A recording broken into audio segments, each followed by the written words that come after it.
अस्सलाम वालेकुम अज़ीज़ तलबा। आज हम आपके हिस्सा नज़्म के एक सबक की तशरीह और तफ़हीम के मरहले से गुज़रेंगे।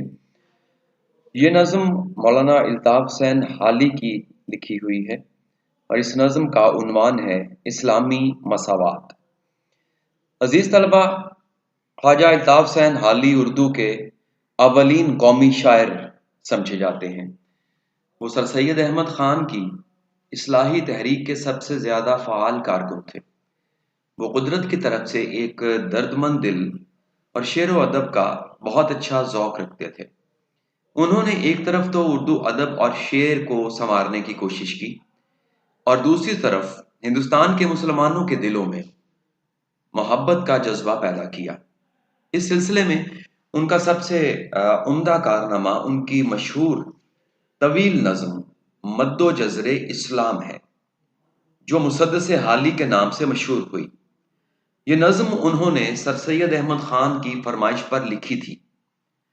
अज़ीज़ तलबा, इस तवील नज़्म में मौलाना अल्ताफ़ हुसैन हाली ने मुसलमानों के माजी और हाल का जायज़ा लेने की कोशिश की और ऐसे दिली दर्द और सच्चे जज्बा मोहब्बत से ये नज़्म लिखी कि इस नज़्म के तुफ़ैल हिंदुस्तान के मुसलमानों के ज़हनों में एक इनकलाब बर्पा हो गया। सर सैयद अहमद ख़ान ने अपनी इस फरमाइश को अपने लिए तोशाए आखरत करार दिया था। आपके निसाब में शामिल नज़्म इस्लामी मसावात अल्ताफ़ हुसैन हाली की उसी तवील नज़्म से ली गई है।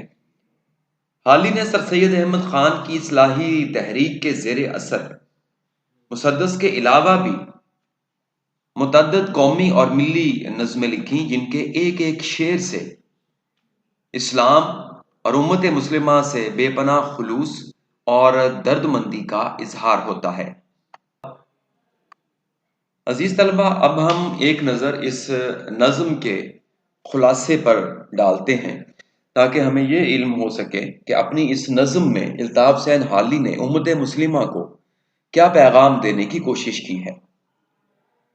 कौमों के अरूज व ज़वाल के बारे में लिखते हुए हाली फरमाते हैं कि जब किसी कौम पर ज़वाल आता है तो सबसे पहले उस कौम के अमीर लोगों के रंग ढंग बिगड़ना शुरू हो जाते हैं।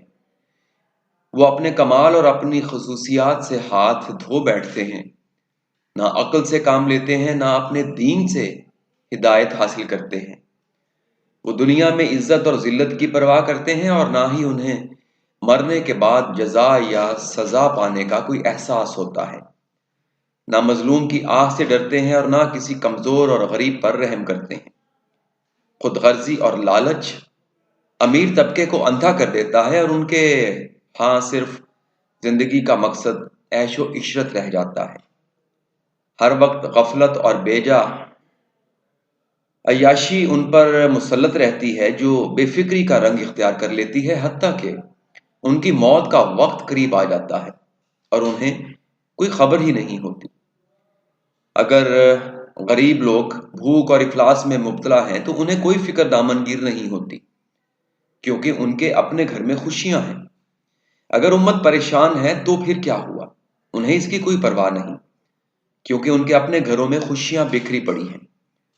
वो दूसरे इंसानों का हक क्यों अदा करें, क्योंकि उनके ख्याल में तो वो दूसरों से अलग थलग कोई और ही मखलूक हैं।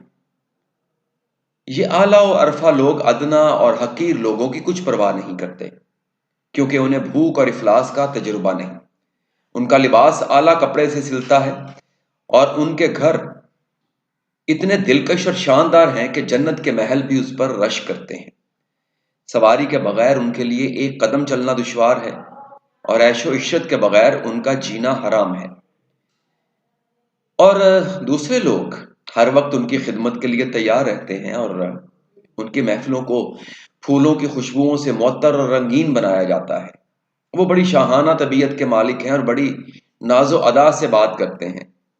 और दूसरी तरफ वो लोग हैं जिनको एक लम्हे के लिए सुकून नसीब नहीं होता। उनके पास सवारी के लिए घोड़ा नहीं, खिदमत के लिए खादिम नहीं, रहने के लिए घर नहीं और सोने के लिए पुरसुकून बिस्तर तक नसीब नहीं होता। उनके पास पहनने के लिए कपड़ा, खाने को रोटी नहीं ایسے غریب لوگوں کی تدبیریں ہمیشہ الٹ ہوتی ہیں کیونکہ ان کی تقدیر ہی بری ہے، لیکن اللہ تعالیٰ اپنے آخری کلام قرآن حکیم میں جو پہلا سبق دیتا ہے بنی نوع انسان کو یہی بتاتا ہے کہ ساری مخلوق خدا کا کنبہ ہے اور اللہ کا دوست وہی ہو سکتا ہے جو انسانوں سے محبت کرتا ہے۔ عبادت دین اور ایمان کے سوا کچھ نہیں، البتہ اصل عبادت اور اصل دین یہی ہے کہ ایک انسان دوسرے انسان کے کام آئے۔ عزیز طلبہ، آپ اس نظم کو امتحانی نقطہ نظر سے کس کس طرح سے تیار کر سکتے ہیں، آئیے ایک نظر ہم اس پر بھی ڈالتے ہیں۔ دراصل اس نظم میں سے آپ کو اشعار کی تشریح کا سوال دیا جائے گا۔ یہاں پر یہ دہرانا میں ضروری سمجھتا ہوں کہ اس بات کو مد نظر رکھیے کہ اشعار کی تشریح کبھی بھی شعروں کے نمبر دے کر نہیں کی جاتی۔ آپ اشعار کی تشریح اکٹھی کریں گے، البتہ پیپر چیک کرنے والے کی سہولت کے لیے آپ اس کے پیراگراف بنا لیجئے تاکہ شعروں کے نمبر دینے کی بجائے ہم اس مشکل سے بھی بچ سکیں اور پیپر چیک کرنے والے کو اس لحاظ سے سہولت ہو کہ پیراگراف پہ نظر ڈالتے ہی اسے احساس ہو جائے کہ یہ پہلے شعر کی تشریح ہے، یہ دوسرے کی، اور یہ تیسرے شعر کی۔ چنانچہ اس بات کو مد نظر رکھیے کہ نظم کے شعروں کی تشریح نمبر دے کر ہرگز نہیں کرنی بلکہ پیراگرافز کی شکل میں کرنی ہے۔ آپ اشعار کی تشریح میں کچھ ایکسٹرا چیزیں شامل کر سکتے ہیں تاکہ آپ کی تشریح مضبوط، دلکش اور بھرپور ہو سکے۔ مثلا کسی آیت یا حدیث کا ترجمہ لکھ سکتے ہیں، موضوع سے وابستہ منسلک کوئی شعر لکھ سکتے ہیں، یا اقوال ذری میں سے کسی کا کوئی قول آپ لکھ سکتے ہیں۔ کوشش کیجئے کہ ساری چیزیں تشریح میں شامل نہ کریں، ان میں سے ایک دو چیزیں شامل کر لیں تو نہایت عمدہ رہے گا۔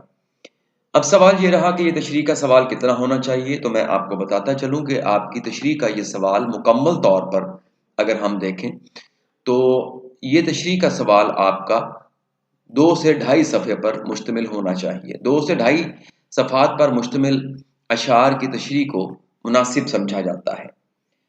اس نظم کو آپ نے ایک اور لحاظ سے بھی تیار کرنا ہے۔ آپ اس نظم کا مرکزی خیال یا خلاصہ دیکھیے جو میں نے ابھی بیان کیا۔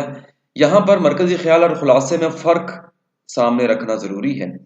جب آپ سے یہ پوچھا جائے کہ نظم کا مرکزی خیال لکھیں تو 5-6 لائنوں کا مارجن آپ کے پاس ہوگا، اس میں آپ نے پوری نظم کو سمیٹنا ہے کہ دراصل شاعر کہنا کیا چاہتا ہے۔